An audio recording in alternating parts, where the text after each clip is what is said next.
We have named this panel session as Crossroads. This is because when we come for a PhD program, we think academics is the only career we are going to pursue post this degree. But today we have a lot of people with us who did not go for a academics career but pursued something else in their career. So they will be basically telling us what are the different paths we can choose apart from the academic career post a PhD program. So for that, in the panel we have Dr. P Krishnan. Dr. P Krishnan, can we have on stage, please? Here. Yeah, oh. So he is an honorary research professor at the Center for Public Policy Research, New Delhi. Prior to this, he was IEPF chair professor at National Council of Applied Economic Research. So he did his bachelor's in economics from St. Stephen's and did his LLB from CLC University of Delhi, and then he obtained a PhD from IIM Bangalore. Post that, he joined the Indian Administrative Services in 1983, retired from the service in 2019 as Secretary, Ministry of Skill Development and Entrepreneurship. He has served in various government positions and the World Bank in the areas of economic policy and development, and authored several reports and published many academic papers. Welcome, sir.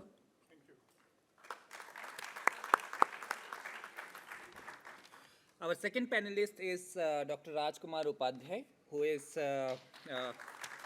perhaps the most, amongst the most celebrated alums in the FPM alum groups. Some of those who are part of that group will know, like he keep on doing a lot of big things and sometimes also come to campus to talk about career at Crossroads. So he is an officer of Indian Telecom Service of Government of India, is currently the Chief Executive Officer and Chairman, Board, Center for Development of Telematics, CDOT.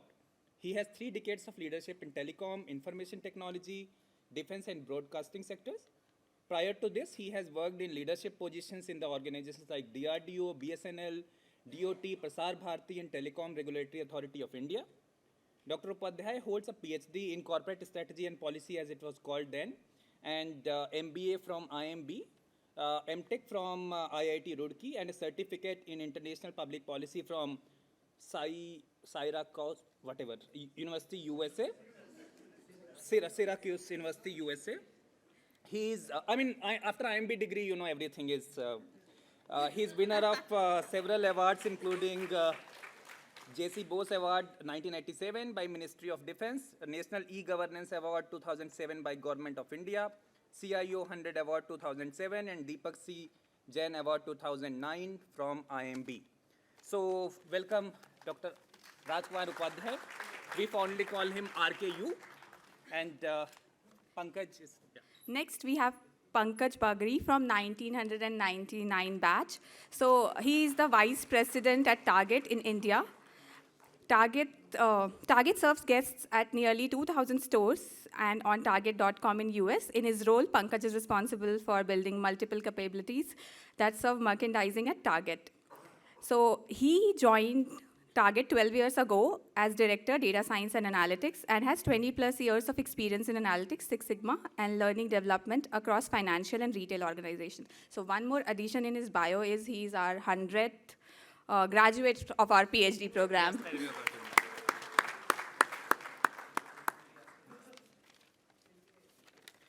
Our fourth panelist is Divya Tiwari, 2000 batch, passionate proponent of sustainability through resource circularity.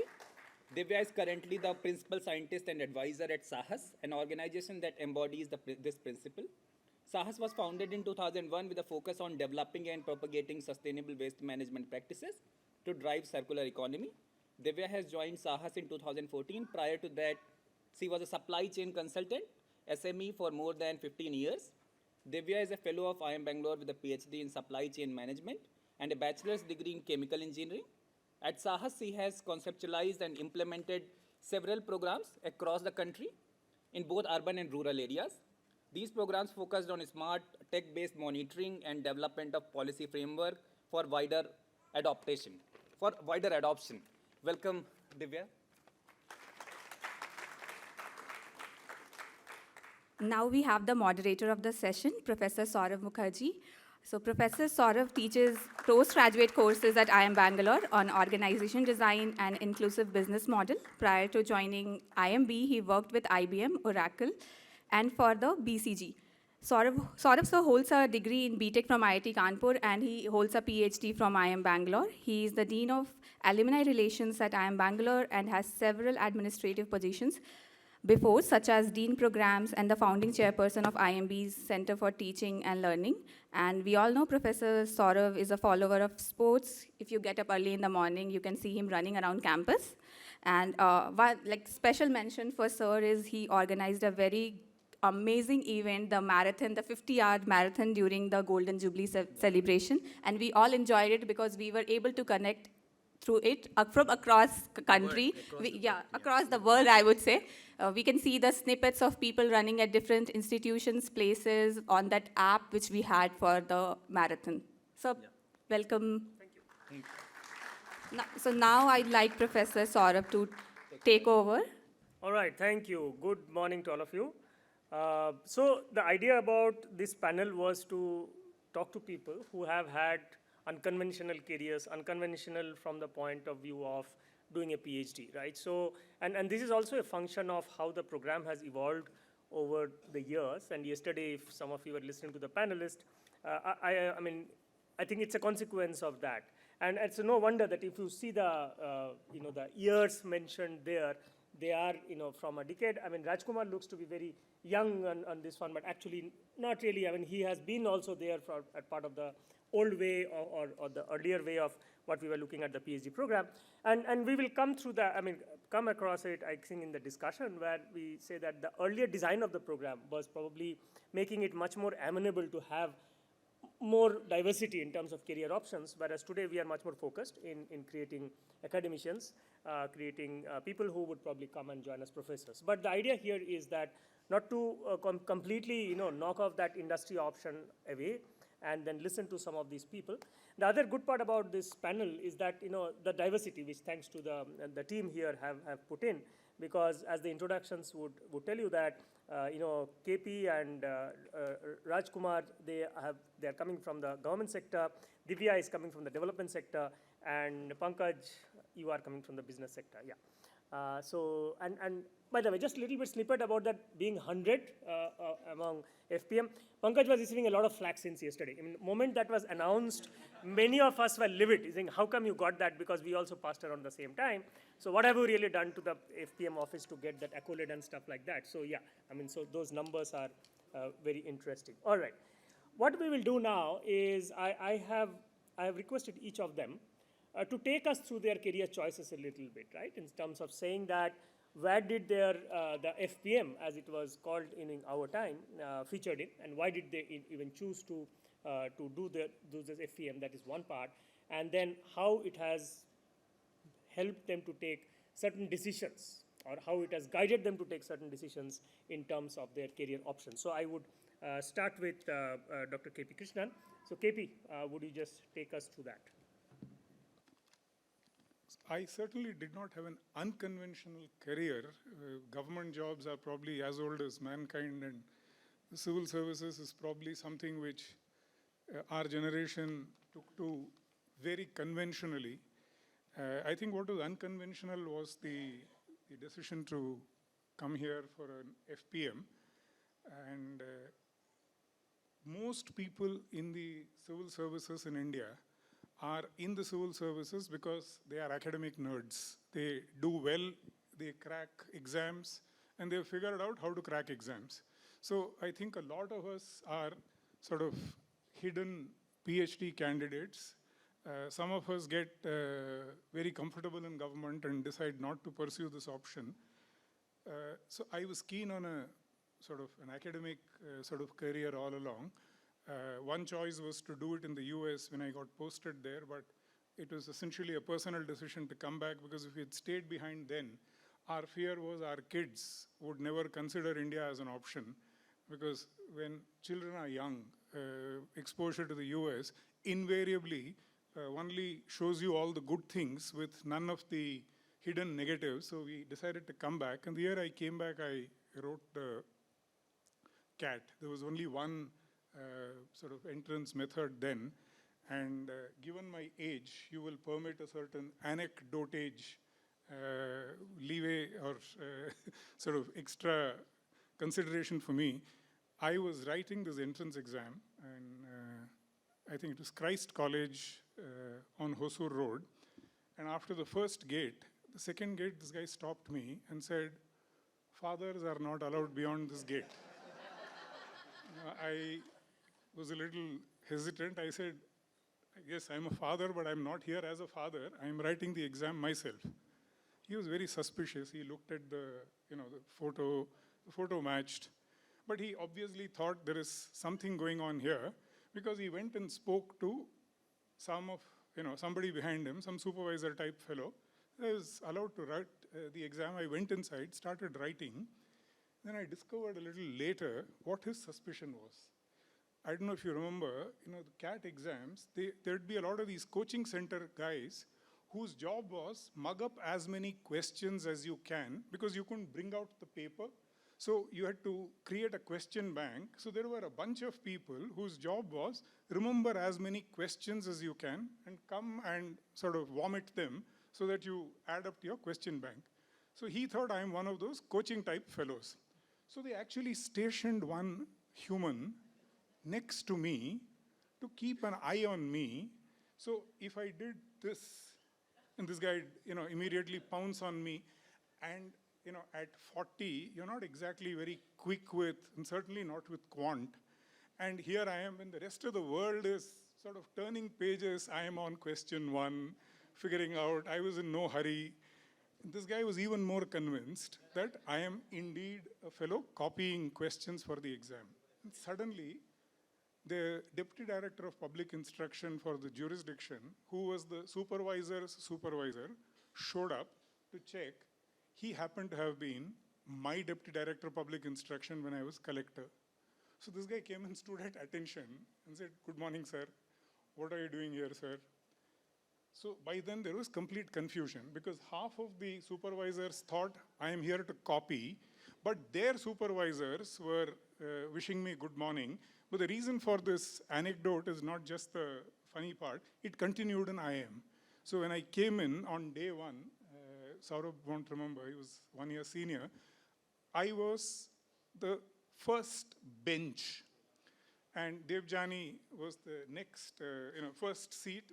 And each prof who came into class sort of walk in and then actually walk out, thinking that they had come into the wrong class. So it took a... They were not sure what was going on, because some of them thought there was some, mix-up of mid-career, civil service training type class that's going on. But to sort of cut out all this, I, having, cleared the exam, thought I'd be able to handle it. I was brought to the ground at the end of the first week by this colleague of mine who came after the class. We were having tea. He was popularly called Angad. His name was Ram Totadri. He called me aside and said, "Sir, can I have a minute with you?" I said, "Yeah." He said, "Sir, I'm forming this dream team to crack all our group projects." So I've identified Prachi Devskar. She's a crack CA, topper types. So she'll handle all the accounts. Ranjit is a former, consulting guy. He's very good with communications. He'll handle that part. And Tarun Sharma, popularly called Juice, he's an econ king. He'll handle econ. And he says, "I'm a quant guy. I'll handle quant." So I said, "Yes, boss, all this is fine. But what about I?" Absolutely brutal. He said, "Sir, you have a car. we need to go into city. We need to come back. And lest I, while I was still recovering from this, he added, he said, "I believe you also stay close by, sir. We'll come and periodically have khana at your place. And you can get our railway reservations and flight tickets booked." So that's how my PhD started. The rest of it was great fun, but I think I've spoken enough. You should go to the others. No, but let me also add here that KP was a phenomenally good student in class.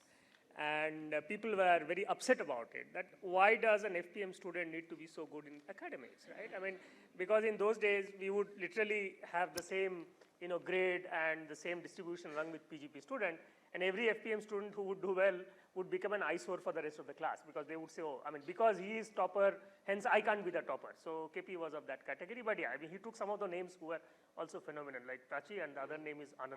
Yeah, I mean, all right. So let us move to, okay, go ahead, Pankaj. Thanks. My career choices. So before doing my FPM, I actually did my PGP also from IIM Bangalore. So when people ask me, like, you did your PGP and why you have done your FPM also, I sometimes say that, jawani mein bhool ho jati hai. So it might be about that. But no, jokes apart, so there were some very personal reasons for me to do FPM. In the sense that I was having a few health crises during my PGP, post my PGP, and that did not allow me to really get into the corporate world the way you would expect a decent performer at IIMB to be able to do. So I just felt that I have to do something more, and also kind of, now it feels funny, but kind of put a recovery period in between. Little did I know that FPM is anything but recovery. But anyway, I did my FPM, and since then I have largely been with two organizations. Like as was mentioned here, I joined GE Capital in their analytics wing. I was there for about 8 years, and since then I have been with Target, which is a US retailer, for the last 12 plus years. That has been largely my journey. I'll talk more when the time comes. So KP, I am assuming that after you finished your FPM, you were contracted to go back to the work, right? I mean, so it's not really a choice. I mean, that's what was already decided. But Pankaj, did you at that point of time think of coming to academics? Or was that, I mean, why did you choose industry rather than trying to become an academician? So, one thing that I realized, at least that was my belief, and that still is my belief, by the way, that I had just 2 years of work experience between my PGP and my FPM. And that work experience was also in relatively small organizations, niche sector, niche jobs kind of a thing. I honestly just did not feel equipped to stand in front of a classroom of bright students and give them management funda of whatever be the discipline, when I have myself not spent some good time in the corporate world. Because at the end of the day, I saw my role as, in a B school, if I'm an academic at a B school, my role has to impart some, not just theoretical concepts, but also real world wisdom. I myself did not have any. So my idea always was, I have to go out, I have to actually work with companies of different sizes to figure out what it is to actually be in a corporate environment. And only then with some confidence and some humility can I come and actually share my learnings, rather than just going by research articles and all of that stuff. Before I come to you guys, I have one more question for KP. See, you have also been teaching along with your work. Now, assuming that you had that choice when you were finishing your FPM here, of going back or becoming a professor, what would you have chosen, and maybe why? Saurabh, since my interest all along was public policy and of late regulation, working in the public system was necessary for one reason, which is that India still is a big closed door for non-permanent civil service into government. So if you actually want to do public policy, you need to be part of an organized service, you need to be part of government. Things are changing, but it's still essentially dominated by the permanent civil service. The reverse is doable. You can be in government, and governments typically do not, except at the apex levels when your time is very constrained, they don't at all deny permission to teach. So being in government and being allowed to teach, and it's something I've done even before I came into IIM and continued sort of significantly thereafter. But the reverse is not going to be, even today it's not easy. If you're a full-time academic, you may occasionally get into some expert committees, but you don't actually get to do stuff. You're still advisory, expert type of roles. So my, the bias for implementation is what took me into the civil service in the first place. So if you wanted to combine the two, this was the only option. Thanks, KP. Rajkumar, to you. I mean, the similar question. Take us through your career choices and the reason for doing the FPM. So as my profile said that I joined Indian Telecom Service, and that time I was doing my MTech from Roorkee University. Now it is IIT Roorkee. But I happened to go to defense because by the time the interview results were to come, I went to defense. And they didn't leave me 3 years. They put a bond. They said, you can't go. So I joined somewhere in 90. So I was deputed to BSNL. BSNL was formed in 2000. I was deputed to BSNL, and BSNL Karnataka, in fact, I was the project director for mobile service. And BSNL was the 4th operator, which came in 2002. That time I started thinking about, how do you make plans? How do you do this? How do you lure customers? And that is how the thought process of MBA kind of thing came up. I joined IIMB because we will not get that leave that easily, because the government used to say, jana hai to IIM jao, nahi to udhar mat jao. So I joined IIMB, and then thankfully I cracked the PG PPM course exam here and came here 2002 to 2004.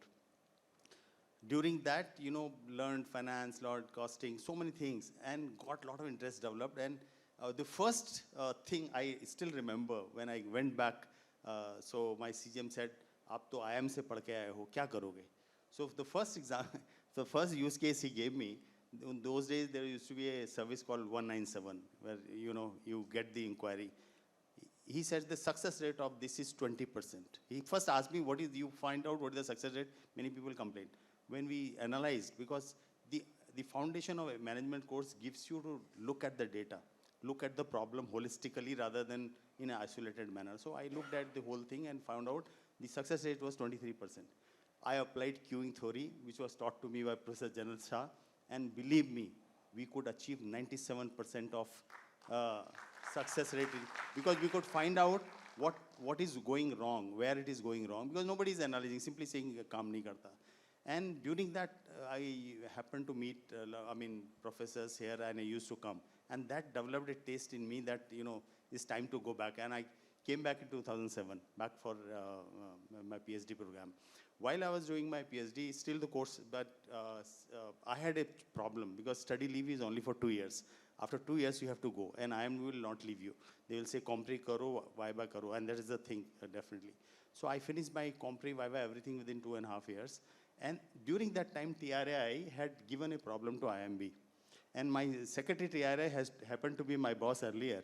So he asked me, yaar, wahan pe jara follow up karo, ye humne diya hai. So I asked him, what is that? And out of curiosity, I wrote the paper myself and submitted to TRAI. By the time it is being developed in TRAI. And the chairman called me, and I was picked up for TRAI. I left program in between, went to TRAI and became advisor there. And I must tell you, I think this formal training is very phenomenally important, because what happens in government, everybody is not that equipped with the frameworks. For example, just one example I can tell you, the spectrum pricing, always have been criticized. So the first time in TRA, we used regression to find out the pricing, looking at the international data, how it happened in Australia, how it happened in Japan, how it happened in US.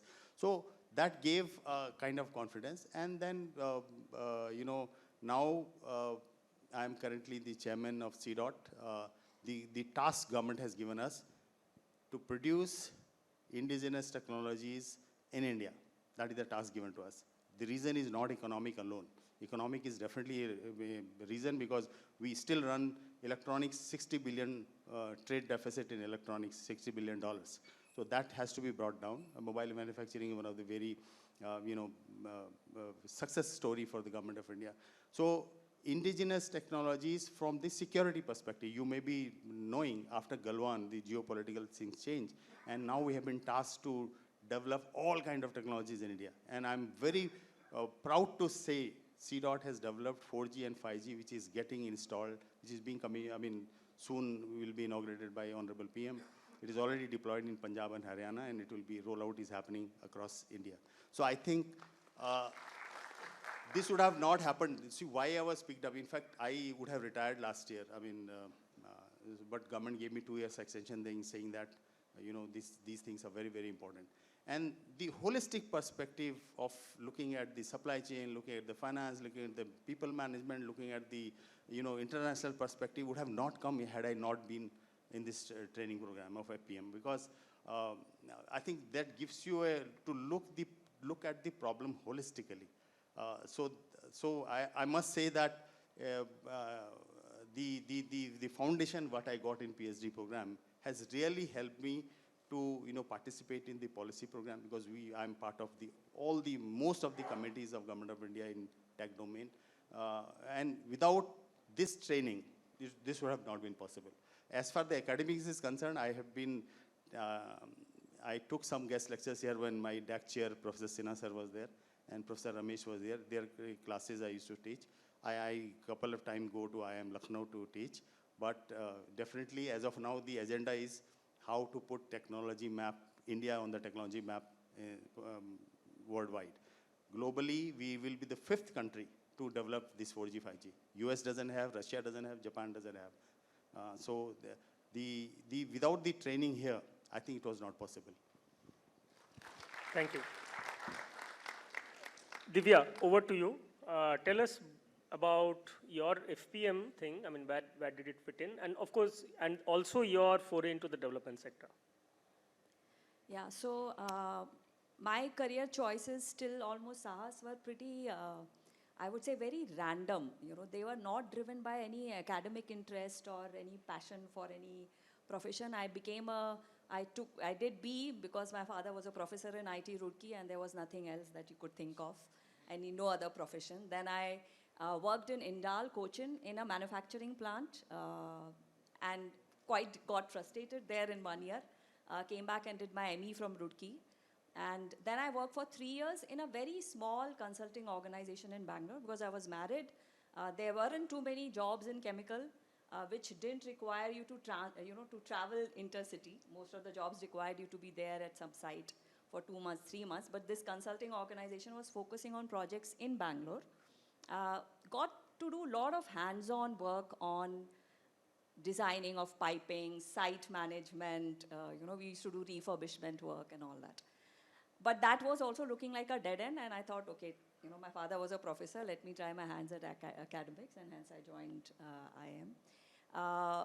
IIM also had got into POM and got into QMIS. I did some work in QMIS, but then I realized my calling is POM, having the manufacturing background. I was keen on green supply chains, not because I have a very, deep, most of the people who work in sustainability are passionate for trees and animals. I'm neither of them. I would say I have a very brown thumb. I can kill a nice green plant by, having it around me. My interest in sustainability was actually that there is so much to do. The field is not, when we look at it from outside, we think it's a behavioral thing. Even the discussions that were happening in the morning, that sustainability, people look at it, it's a behavioral thing, it's a systemic thing. But actually, real sustainability will come from changing how we, how we produce and consume. That's where everything is sitting. It's very, core to how products and services are being designed and consumed. So I found the field very exciting. At the time of doing my FPM, there was nobody who was working on green supply chains. So I did, a more conventional work, joined IBM and HP. Again, made a career switch, primarily because my office got shifted. I didn't want to travel. I was already traveling from Baneghatta Road to C.V. Raman Nagar, and then it shifted to Whitefield. I wanted something in South Bangalore, but in environment sector. I wanted to explore that, and that's when Sahas happened. I was the CEO for about 8 years in Sahas. 2014, I had joined. And then the researcher in me woke up. I realized that I have no other development sector experience, but I realized in Sahas itself, we were doing, pretty interesting work, which required it to be, our learnings had to be abstracted. the work had to be done with lot more rigor to share the findings and the best practices and share it in a manner which is palatable for the government, for the industry, and for the academia. And that's how I took this jump, which was, I would say, for an organization like ours, to have a very senior person move into research role, which is non-funded, is a big investment. It's a big investment. Today Sahas is about 300 people odd. When I joined, we were 6 people. We have grown tremendously because, Swachh Bharat came and a lot of funding came in through CSR. Today, I have a team of 5. I'm there and there are 4 more people. And I feel that everything in my life happened for me to be in this position today. So it gives me a lot of satisfaction.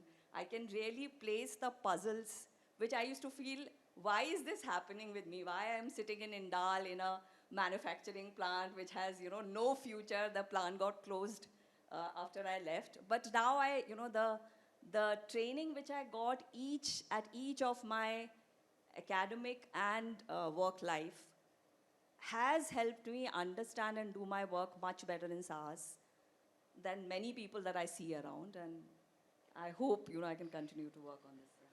So just hold on to the mic. The follow-up question, I think Rajkumar told us about how FPM doing this helped him to look at problems and do certain things. How about you? And this I'm going to ask to the rest of you also, that how did this impact the way you looked at the world, the way you looked at the problems? Oh, very much. Had I not done FPM, I wouldn't have taken up this role. Because just to give you an example, like we are doing very small studies. I'll give you an example. The very recent 2-page policy note that we have come up with is that if waste is managed, we do a lot of work in rural areas, and we saw that if you manage waste better, the drain cleaning cost comes down. As simple as that. So we wanted to just prove that. So just the rigor of designing this, that we are working in so many villages, we need to ensure this is how we track, how will we get the proof that yes, drain cleaning cost came down, and how do we relate it to that, what are the parameters to define that waste management is better.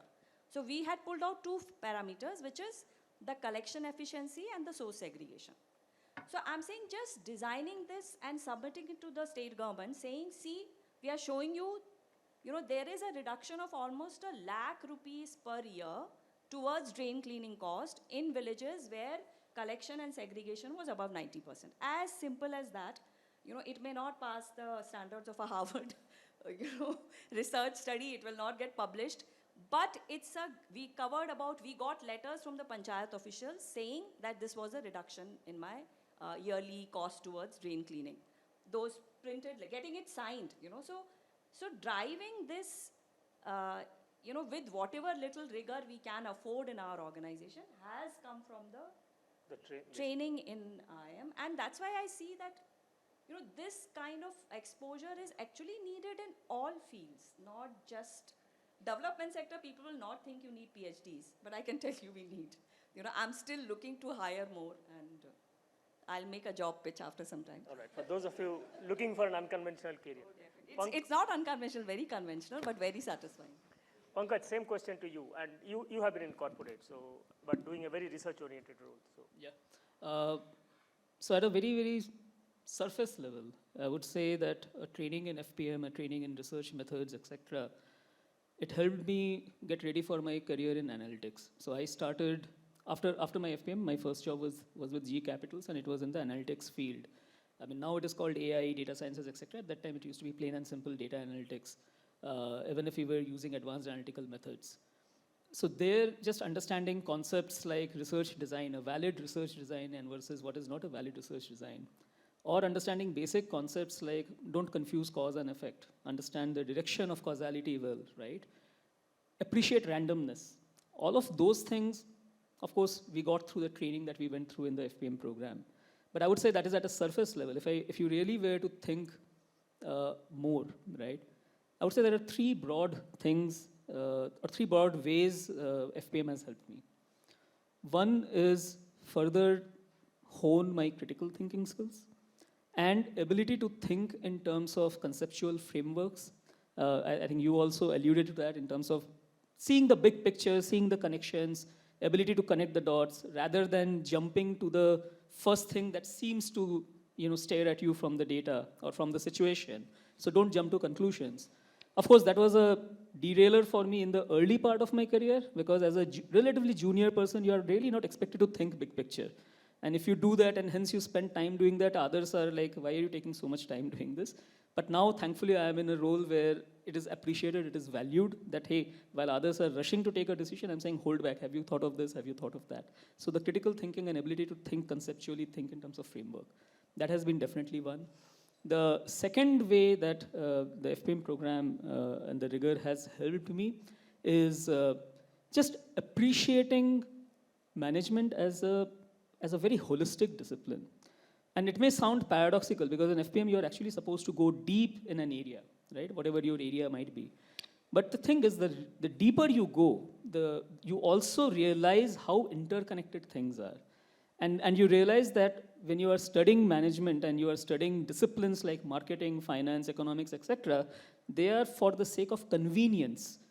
But outside in the real world, no problem comes to you as a pure economics problem or a pure marketing problem, everything is interlinked. So that holistic thinking is again something which I would say I appreciated a lot more through my FPM than I had done through my PGP. And I can say that because I did both. The third aspect where it has helped me is in my personal career choices. I have been with 2 organizations, but within the 2 organizations, I have done a variety of roles. And I think at some level, when you do FPM and when you go through the rigor of the program over a course of 4 or 5 years, it also makes you a little more comfortable with uncertainty. It also makes you a little more open to new experiences, taking what might seem like a risk, but actually are not really risk. I mean, what is really a risk, really? If you were to take a new role or in an existing organization where you already have some credentials. But just the openness, the curiosity that, hey, yeah, I want to try this. Like I've done roles in, like I said, core analytics, but I've also done roles in Six Sigma. I've done role in pure training.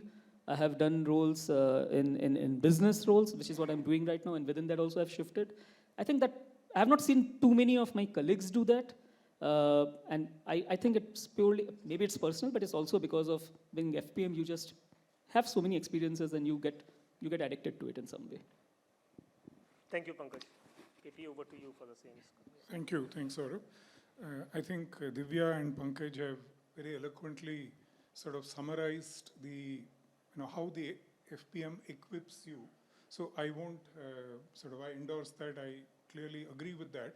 Like Rajkumar, let me give you a couple of illustrations of how, even in a sector where we typically do not think there is likelihood of great usage of this kind of knowledge, how it is actually, the experience is completely contrary. Like him, I'd completed my 2 years in 2001. Fortunately, ours was a very driven, very keen type batch. So we had completed all our comprehensives. My chief secretary, the new chief secretary, recalled me and said, I don't believe IAS officers should be studying how to do things. They are meant to be doing things. So I want you back, but I'll give you the choice of the sector that you want to work in. So I said my PhD is on willingness to charge urban local bodies. It's basically about barriers for private financing of urban infrastructure. She made me Secretary Urban Development. And the first serious work on a demand for water curve for the 8 municipalities surrounding, there were 8 municipalities surrounding Bangalore then. They are now part of the Greater Bangalore City Corporation. And the design of the extension of the BWSSB piped drinking water to all these new extensions were all the result of a lot of stuff that one learned here. Direct application, and bulk of the time, I was Secretary Urban Development during day, and my sort of PhD work at night. So it couldn't have been better. Terrific example. Likewise, the first pooled municipal bond structure issued without a government guarantee and listed in an exchange was done in Karnataka, thanks to all of the stuff that one picked up here. And there is typically a lot of hunger in all these sectors. Certainly in the government sector, there is enormous dearth of knowledge. So if there is an insider who can bridge this gap, the system is most comfortable. You know, all said and done, external consultants take a lot of time to understand, figure out, etc., etc.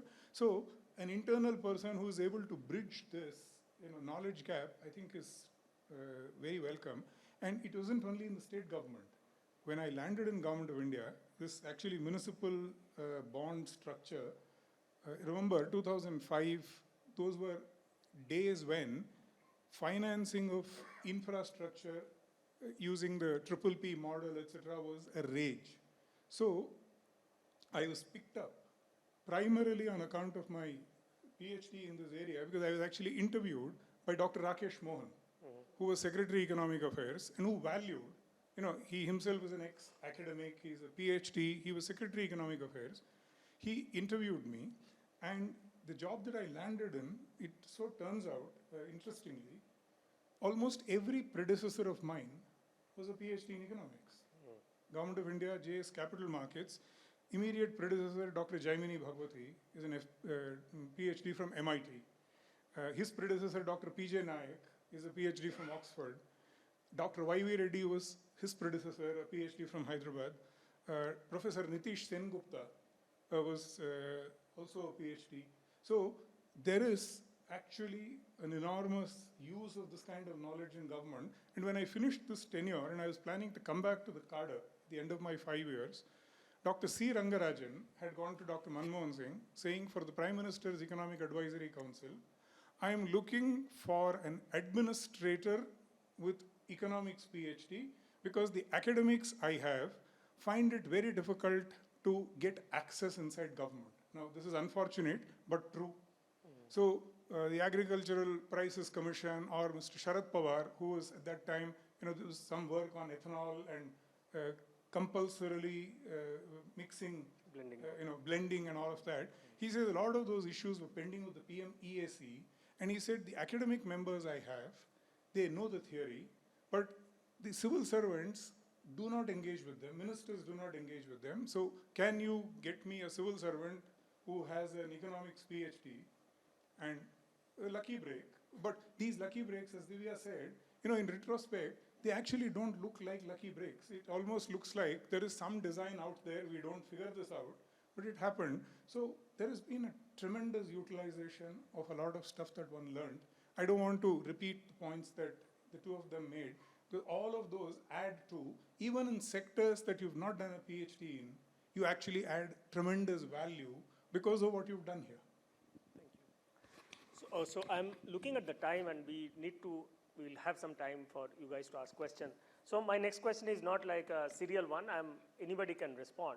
See, very often we have been, like when we look at academia, and it's split true in India, two things that are often said. One is that the industry-academia collaboration is very weak, that's one. And I guess maybe there is something happening in technology, but in management it is probably even weaker. And second thing is sometimes, the stuff that we do research on, get published and all, many people would not find it so relevant to solving problems, right? So broadly, I'm talking about this. These are exceptions. There may be exceptions. So what is your response to that? I mean, what is the message that, or as kind of, I'm viewing you as a little bit outsiders here who have an outside view about academia, etc. What should our PhD students, our researchers, and I guess our faculty members also, we should do to bridge this gap, right? Bring about relevance and bring about the collaboration that is absolutely critical between industry and academia, but just doesn't seem to be happening to the extent that is expected. So, anyone? Yeah, please go ahead. No, before I answer Professor Mukherjee's question, one of my paper during my FPM was, does it pay to have 3G spectrum? 2010, Government of India came up with 3G auction and BW auction, and everybody was crying that government looted us. Although it was an auction process, they bid. So, as Krishnan sir said, that once you have insider knowledge, I knew telecom in and out. So we could immediately prove, using proper statistics, a proper method, thanks to Professor Sinha, who taught me, I didn't leave any quant course here. So that research clearly showed that the markets, they have the spectrum, they are actually made revenues, covering their cost. And that was very helpful for TRAI to fix up the next spectrum pricing. That is one example. Second is that the costing methodologies, like we had that termination charges. Europe was going one way, US was going one way, and we did a very proper analysis of the cost data, and using the tools learned here, we could say that this should be termination prices. During my FPM, I wrote an article in EPW saying that the government should not charge 15% license fee, they should come to 6 to 8%. And that was backed by data. It was published by EPW.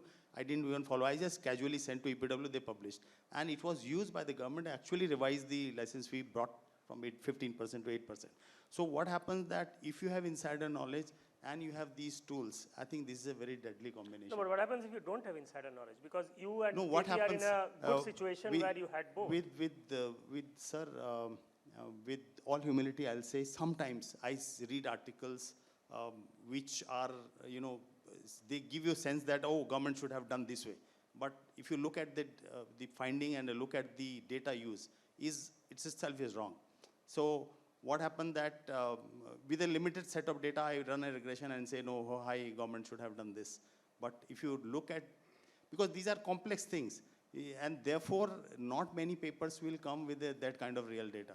Because this is very complex sectors. Many sectors are very, very complex. So to your question that how should we actually engage, I remember that, for example, TRA is sitting with a gold mine of data. But why don't we invite TRA chairman here, give a lecture, connect with the students, TRA secretary come here. Same way, secretary Jal Mission. There are a lot of data, and today, I don't know about earlier, today I see the eagerness in the government to connect with the academics and use experts to solve certain problems. So I feel bringing these experts, calling for the lecture and some kind of sessions will help. Okay, yeah. Divya, I know you have put in a lot of effort in connecting academic institutes. Yes, so, yes. Yeah. We've been trying because we are, while we work in the area of waste management, but we know the real thing is driving the circular economy. And I've interacted with quite a few people in IITs and IIMs. Nothing is happening really much on circular economy. So when we are trying to understand, and there's lots happening in Europe. So if I'm trying to, I'm doing a small project now with IIM Udaipur collaboration. We are working with Mahindra. They have auto dismantling plants. We are figuring out, how to go beyond recycling. Recycling is really at the bottom of circular economy. You need to, drive remanufacturing, reuse, repair, etc., to really have the real impact on the ground. So with Mahindra having those dismantling plants and the dismantling policy that the government has come in place, we are exploring that what should change in these dismantling plants, and how do you bring in the informal sector to really capitalize on the advantage which a formal setup brings in and what the informal sector brings in. So we're doing that small study. But it's not that we have been able to get much help from the academia in terms of circular economy capacities. I feel that as academia, we are really lacking.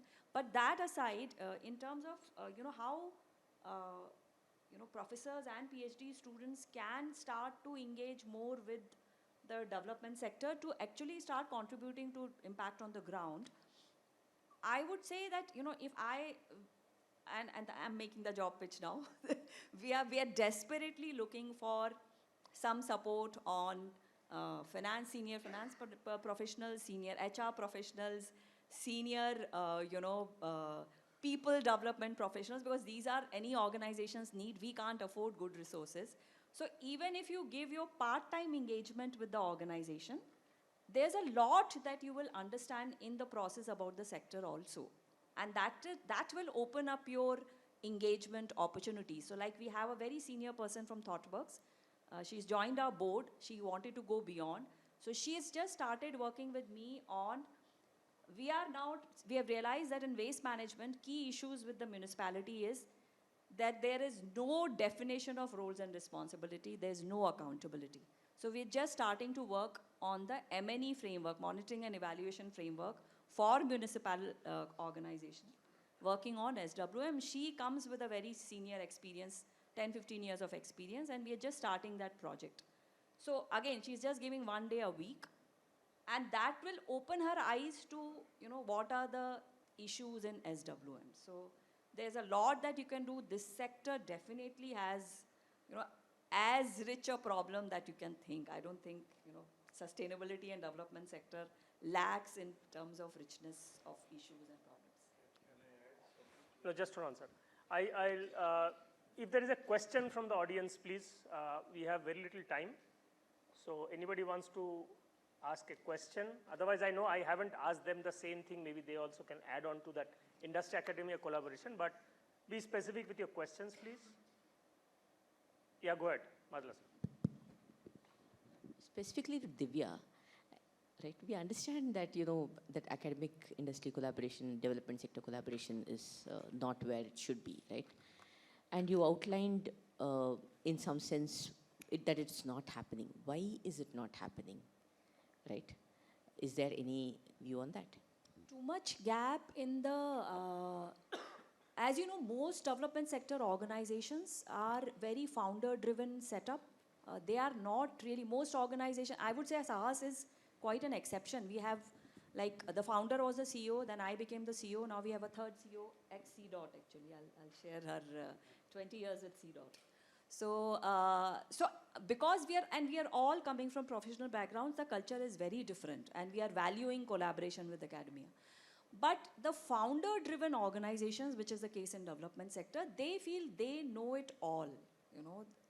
So they are, you know, maybe not even actively looking for inputs and collaboration from academia often. That I won't say that's the rule, but that's my reading, that, you know, they feel that we have identified a niche where, you know, we can solve the problem. That could be true. But many of them are not looking at a very systemic view that, you know, this is where, you know, you bring in different partners and solve a bigger problem, is I would say. But there are now a lot of many young people who are coming in, and they are actively reaching out to academia and industry to solve the issues. Vishal, yeah. Can somebody reach the mic to Vishal?